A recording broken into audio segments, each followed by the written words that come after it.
गोरखनाथ मंदिर में हमले के आरोपी मुर्तजा अब्बासी के हर कनेक्शन की जांच की जा रही है। जांच एजेंसियां लगातार बिखरी कड़ियों को जोड़ने में लगी हुई है। जल्द ही हर राज से पर्दा उठेगा।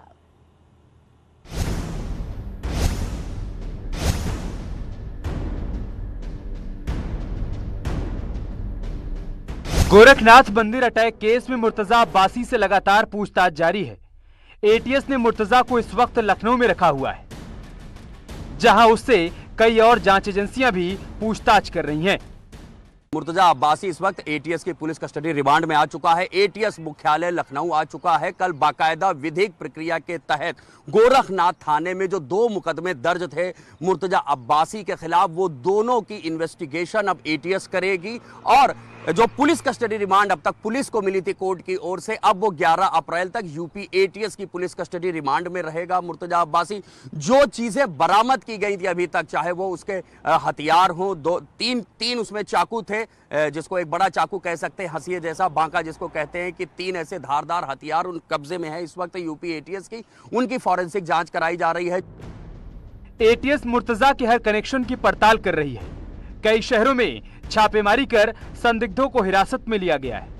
एटीएस की टीम ने नोएडा, गोरखपुर और कानपुर में छापेमारी की, जिसमें नोएडा से 3 और गोरखपुर और कानपुर से 2-2 संदिग्धों को हिरासत में लिया गया। इस बीच जांच एजेंसियों को खबर मिली है कि मुर्तजा सीरिया कैंप में शरणार्थी मुस्लिम विस्थापितों की मदद के लिए बनाए गए ट्विटर अकाउंट को फॉलो करता था। जांच एजेंसियों की पूछताछ में अब ये बात बिल्कुल साफ हो गई है कि मुर्तजा एक आतंकी बन चुका था और वो जो है आतंकियों को फॉलो करता था। 2011-12 से ही वो आईएसआईएस, सीरिया और अरब क्रांति के वीडियो देखा करता था, उनको पढ़ा करता था और जिसको वो अपना गुरु मानता था, अनवर अल अवाकी, इसको ये गुरु मानता था। ये एक इमाम था और इसको 2011 में ही तत्कालीन अमेरिकी राष्ट्रपति ने यमन में ड्रोन हमले से इसको मार गिराया था और यह व्यक्ति उसी को अपना गुरु मानता था, आदर्श मानता था और तभी से इसका झुकाव आईएसआईएस की तरफ था। 2020 में इसने 8 लाख रुपए नेपाली खातों के माध्यम से सीरिया भेजे थे और इसका जो ट्विटर अकाउंट है, ट्विटर अकाउंट पे ये 4 लोगों को फॉलो करता था। उसमें जो सीरिया में विस्थापित मुसलमानों के लिए जो कैंप बनाए गए थे, शरणार्थियों का कैंप, उसको ये फॉलो किया करता था। इतना ही नहीं, मुर्तजा इस्लामिक अवेकिंग फोरम पर कट्टर इस्लाम की बातें सुना करता था और उनसे सवाल भी पूछता था। गोरखनाथ मंदिर पर सुरक्षा कर्मियों पर हुआ हमला एक सोची समझी साजिश थी, क्योंकि हमलावर मुर्तजा जो है वो एक तरीके से आतंकवादी बन चुका था। 2011-12 में पढ़ाई के दौरान ही वो जो है आतंकवाद की तरफ उसका झुकाव हो गया था और सीरिया के वो वीडियो देखा करता था। आतंकी मुर्तजा अपना मुख्य प्रेरक अनवर अल अकाकी को मानता था और ये यमन अमेरिकी इमाम है। साथ ही इस्लामिक अकेडमी फोरम पर मुर्तजा कट्टर इस्लाम की बातें सुना करता था और उनसे सवाल पूछता था। जांच एजेंसियों को पता चला है कि मुर्तजा सीरिया, अरब क्रांति और आईएसआईएस से जुड़े वीडियो देखा करता था। पढ़ाई के दौरान ही उसने 2012 से 2015 के बीच नेपाली खातों के जरिए सीरिया की मदद के लिए पैसे भेजे थे। 2020-21 में भी नेपाली खातों में करीब 8 लाख रुपए सीरिया भेजे थे।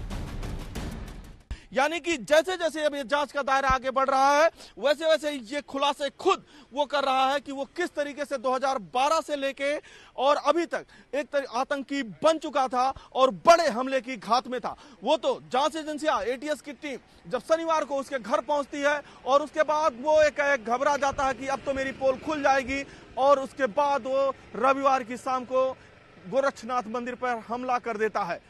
अब ये साफ हो गया है कि वो आतंकी था और उसने फंडिंग की थी, टेरर फंडिंग जुटाई थी, अपने पास से पैसे सीरिया भेजे थे। तो क्या माना जाए कि मुर्तजा हिंदुस्तान में आईएसआईएस का स्लीपर सेल बन चुका था। $29 में इसने एक इंटरनेशनल सिम खरीदा था और उसी पे इसने फेसबुक और टेलीग्राफ पे अपनी साइट बनाई और फिर साइट बनाने के बाद ये जो कट्टर इस्लाम की बातें होती थी उसी पे ये सर्च किया करता था और उन्हीं लोगों पे ये बातें वहां पे सुना करता था। ये उसी से सीरिया, अरब क्रांति और आईएसआई के संबंधित वीडियो भी देखा करता था। 2010 से 2015 तक जब ये इंजीनियरिंग की पढ़ाई कर रहा था तो इसी दौरान इसका झुकाव जो है सीरिया की तरफ हुआ था। जब ये सेकंड ईयर में पहुंचा तब इसका झुकाव सीरिया की तरफ अधिक हुआ और उसी दौरान इसने अपने जो जेब खर्च से इसके पैसे बचते थे उससे इसने नेपाली खातों के माध्यम से सीरिया की मदद भी की थी। दरअसल मुर्तजा के बैंक अकाउंट इसी ओर इशारा करते हैं। मुर्तजा के 4 बैंक अकाउंट की जानकारी से पता चला है कि मुर्तजा के खातों का लेन देन काफी संदिग्ध रहा है। जांच एजेंसियों को 4 बैंक अकाउंट भी मिले हैं और अब उन 4 बैंक अकाउंट को जांच एजेंसियां खंगाल रही हैं कि मुर्तजा ने किससे लेन देन की है और ये पैसे कहां कहां किस रूप में ट्रांसफर किए गए हैं। जैसे जैसे ये जांच आगे बढ़ेगी वैसे वैसे खुलासा होगा कि कहां कहां पे टेरर फंडिंग की गई है। तहकीकात में जांच एजेंसियों को पता चला है कि मुर्तजा कुछ दिन पहले भारत नेपाल सीमा के अलीगढ़वा बॉर्डर से भारत में दाखिल हुआ था। मैं इस समय भारत नेपाल सीमा के अलीगढ़वा बॉर्डर पर हूं, जहां पर गोरखनाथ मंदिर में हमला करने वाले अहमद मुर्तजा ने नेपाल से भारत में प्रवेश किया था। ये वही अलीगढ़वा बॉर्डर है जहां पर गोरखनाथ मंदिर में सुरक्षा कर्मी पर धारदार हथियार बांके से हमला करने वाले अहमद मुर्तजा ने यहां से हथियार खरीदा था। सूत्रों के मुताबिक उन्होंने यही नेपाल के आसपास की जिलों से धारदार हथियार बांका खरीदा था जो इसी के रास्ते भारत नेपाल सीमा में प्रवेश किया था। मुर्तजा के सिद्धार्थनगर कनेक्शन को भी खंगाला जा रहा है। Bureau report, news 18।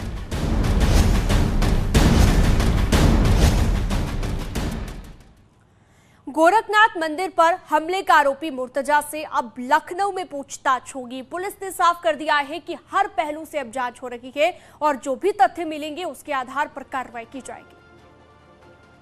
सर, जो अभी चर्चा आ रही है, सामने कुछ जानकारी मिल रही है कि इसके कुछ बैंक डिटेल्स मिले हैं और कहीं पे ट्रांजैक्शंस भी हुए फाइनेंशियल। जो ये प्रकरण चल रहा है इसमें केवल ये अवगत कराना है कि अभी जो अभियुक्त गिरफ्तार हुआ है उसकी कस्टडी एटीएस को मिली है और उसे यहाँ लखनऊ लाया गया है और उससे पूछताछ हो रही है। जो भी उपकरण इत्यादि इसके पास से बरामद हुए हैं उसको अब चूँकि वो कोर्ट में सबमिट है वहाँ से लेने के बाद ही इसकी एनालिसिस की जाएगी और तभी कुछ क्लियर होगा। बहुत सारी चीज़ें न्यूज़ चैनल्स पे चल रही हैं जिसका मुझे नहीं लगता कि कोई विशेष आधार है, लेकिन मैं आपके सोर्स के बारे में भी नहीं कहना चाहता। लेकिन चूँकि ये मुद्दा संवेदनशील है तो केवल वही चीज़ बताई जाएंगी जो कि जो रिकॉर्ड में हो और सही हो।